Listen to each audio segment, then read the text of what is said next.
On the sixth day of our Christmas holiday, we finally left Vienna for greener pastures, the Austrian countryside. It was now time for my most favorite thing to do on a holiday, driving. The first time. Hold on. Let's see. Yeah. Okay. This feels weird. Can you drive? And let's find out.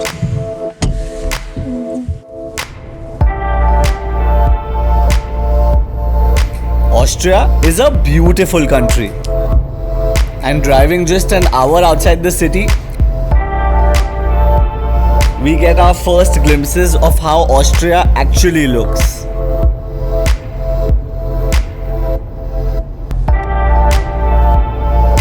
Driving through these small alpine villages with the snowy mountains as backdrop is most of Austria.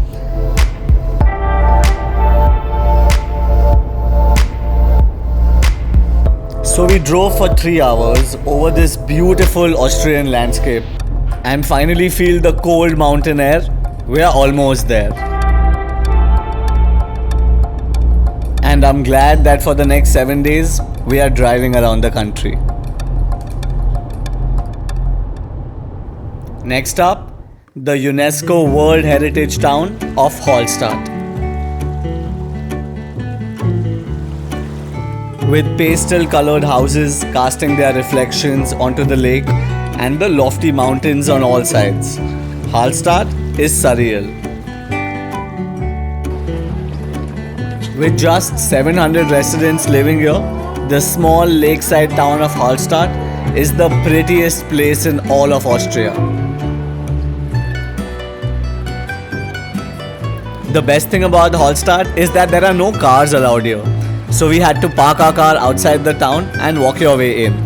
And I think that still maintains the old world charm that Hallstatt has.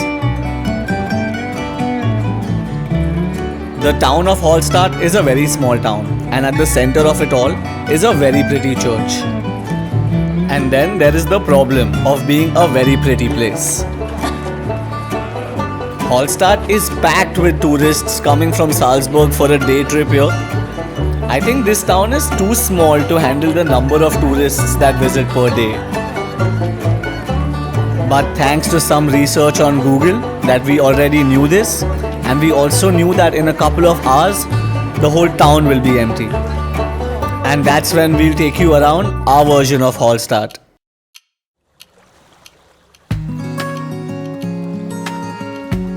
See, we knew that all these day tourists had to take the last ferry or bus from Hallstatt to leave at 4 p.m.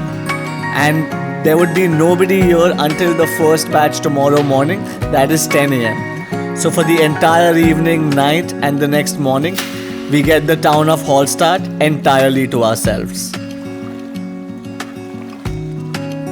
And there is no other way this place deserves to be seen. As we walk around the lake town of Hallstatt, temperatures begin to dip and we know it's now time to check into our hotel. And not just any hotel, the most vintage hotel of Hallstatt.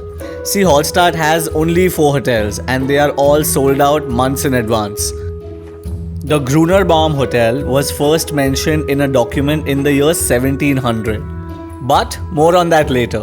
Even with a little rain, we get out to see what Hallstatt looks like at night. And it looks surreal.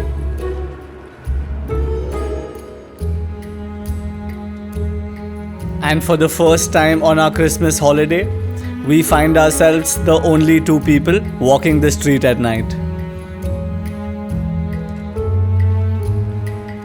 As we walk past the only other 2 hotels of this town, we are so glad we made the decision to stay here, to spend the night here, and our night is about to pick up.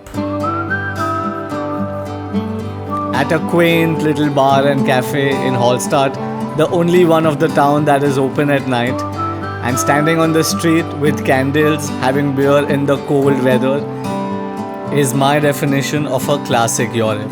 If you feel lonely, I will be here and wait for the sun. It's getting closer, but it will never Today is the 6th day of our Christmas holiday, and we are halfway there. Flares in the wind. Over the I always like to say that we lived in Hallstatt for a day.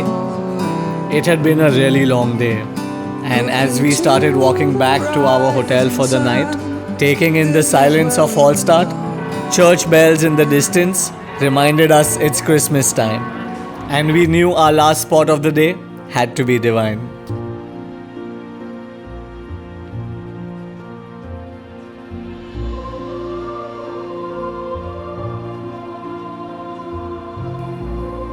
And as the 6th day of our Christmas holiday ends, we sit there in a 12th century Roman church in Hallstatt.